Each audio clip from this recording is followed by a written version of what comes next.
이런 현상이 나타났다고 하면 여러분들 너무 속상해하지 마시고 때가 됐구나 하고 다음과 같은 마음을 가지시길 바라요. 시간을 정말 행복하고 소중한 인생의 한 단면으로서 마음속 일기장에 차곡차곡 담아두는 시기인 것 같습니다. 그들을 신경 쓰는 것만큼 그들이 나에게 대해서 그렇게 신경 쓰지 않습니다.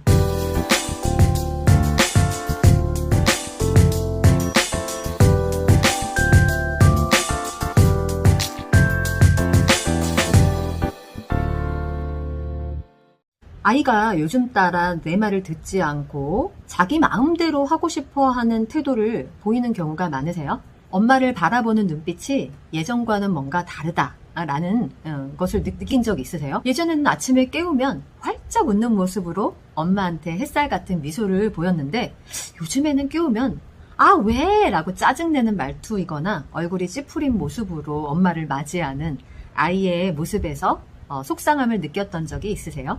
엄마가 선의로 무슨 좋은 말을 해도 그냥 흘려듣거나 무시하는 아이의 모습에 속상한 적은 또 없으신가요? 무슨 활동을 좀 같이 하자고 해도 싫어, 그냥 집에 있을래, 이런 말을 아이가 요즘에 자주 하나요? 왜요? 좀! 이런 말 한번 들어본 적 없으세요? 만약에 여러분들이 이 중에서 한 3, 4개 이상에 해당되신다면 축하드립니다. 여러분들의 아이들은 지금 사춘기에 진입한 상태라고 생각이 되어집니다. 저는 왜 이렇게 축하드린다라는 말씀을 드리냐면요. 사실은 인생에서 이 사춘기를 꼭 경험해야 된다고 저는 생각하기 때문이에요. 왜냐하면 사춘기라는 것이 뭐냐면 이제 부모로부터 독립할 준비를 시작했다라는 의미이죠. 부모의 마음에 들게끔 노력했던 나의 인생에서 내 자신을 성찰하고 내가 정말 좋아하는 게 뭔지에 대해서 눈을 뜨기 시작했다라는 그런 상태이기 때문에 내 아이가 부모에게서 떠나서 이제 독립을 하기 위한 준비를 시작했다라는 의미로 우리 아이를 바라보시게 되면 이것은 뭐 좀 축하받아도 될 만한 일이 아닐까라는 생각을 합니다.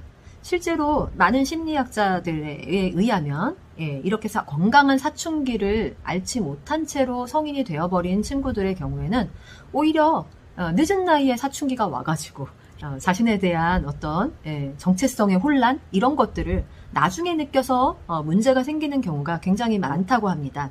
아마 여러분들도 이런 얘기들을 아마 한 번쯤 들어보셨을 것 같아요. 근데 태세 전환이라는 것을 빨리 또 하셔서 잘 적응하시는 분들이 또 계세요. 그런데 여태까지 아이와의 어떤 친밀한 관계에 너무 빠져 있었다거나 그리고 아이가 너무 세상의 전부처럼 살아왔던 그런 부모님의 경우에는요. 이때부터 빈둥지 증후군을 겪기 시작하는 초기 단계에 접어들게 됩니다. 사실은 이때쯤에는요. 이제 엄마표 영어가 아니라 아이표 영어로 들어가야 되는 시점인 거죠.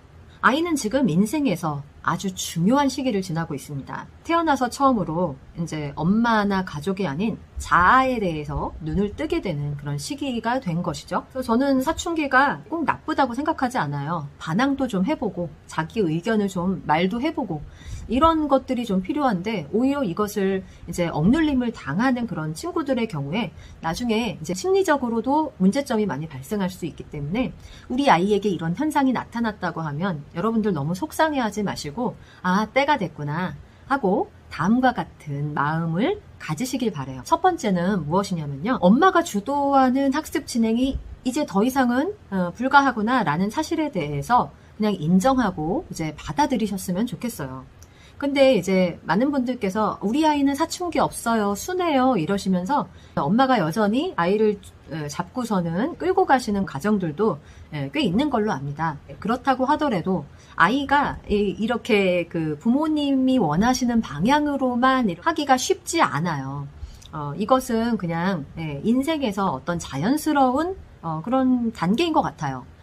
그래서 오히려 이제 부모님들께서 너무 이렇게 쥐고 흔들으시면서 아이들에게 학습량을 부과하는 그런 것들이 중학교, 고등학교까지 계속된다면 오히려 더 문제가 생길 수 있다라는 사실에 대해서 여러분들이 꼭 기억을 하셨으면 좋겠고요. 아이들에게 어떤 일이 일어날까요? 좋아하던 책이었는데 이제 책을 갑자기 놔버리는 일이 일어나기도 하고요. 연예인에 폭 빠져가지고 연예인 덕후가 되기도 합니다. 그런데 오랜 시간 엄마표 영어와 더불어서 행복한 추억을 많이 쌓은 친구들은요, 그 나름대로 영어랑 어느 정도 이렇게 손은 잡고 갈 수 있는 그런 능력이 마련은 되어져 있어요. 학원을 다니든 어떤 특정한 수업을 듣든 뭐 인강을 듣든 듣다가 포기하든 어쨌든 간에 아이들은 자기가 당면한 문제를 해결해주는 방법을 스스로 찾아갈 거라고 생각이 되어져요. 그게 뭐 입시에 따른 필요이든 아니면 추후에 어떤 진로를 따라 필요한 것이든 나름대로 그동안 쌓아왔던 엄마표 영어를 통해서 쌓아왔던 효능감을 유지하고 싶어서 다양한 방식으로 아이들은 자기표 영어에 진화를 할 것입니다. 또 한 가지 여러분들께 조언을 드리고 싶은 게 있다면 미련을 두시지 마시라는 점입니다.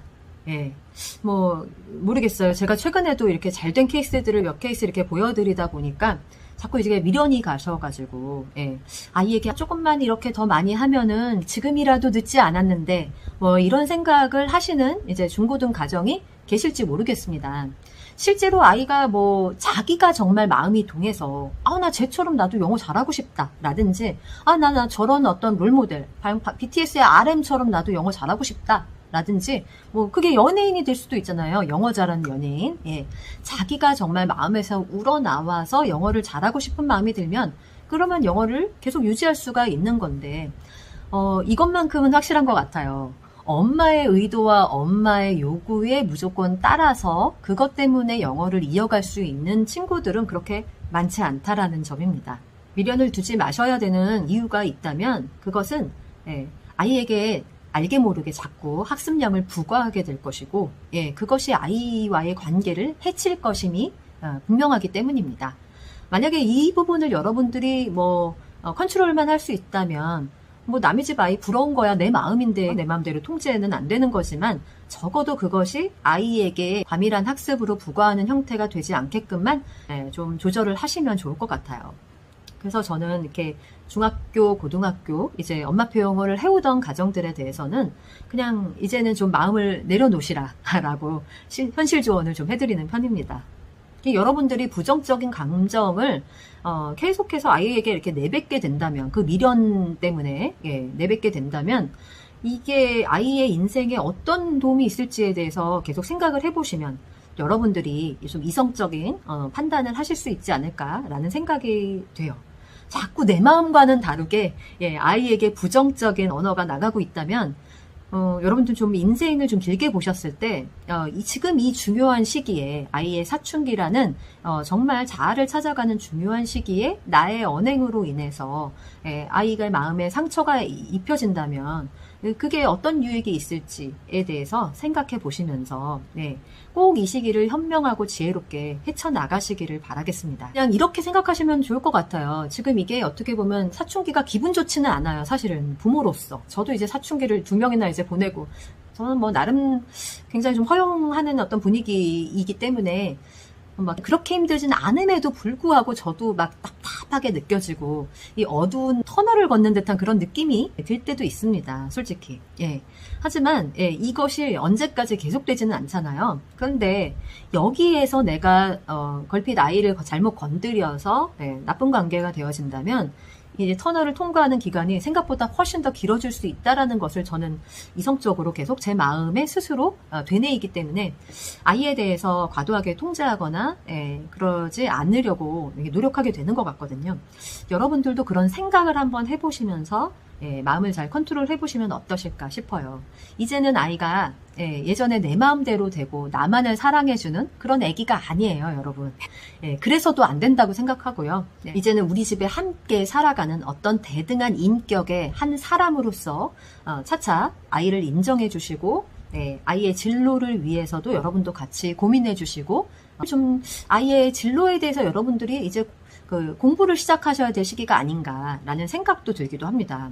정말 공부 잘하는 머리가 따로 있다고 하지 않습니까? 그런 아이들이 아니라면 이게 이 공부라는 것이 꼭 이렇게 또 입시랑만 연결되는 것이 공부는 아니잖아요.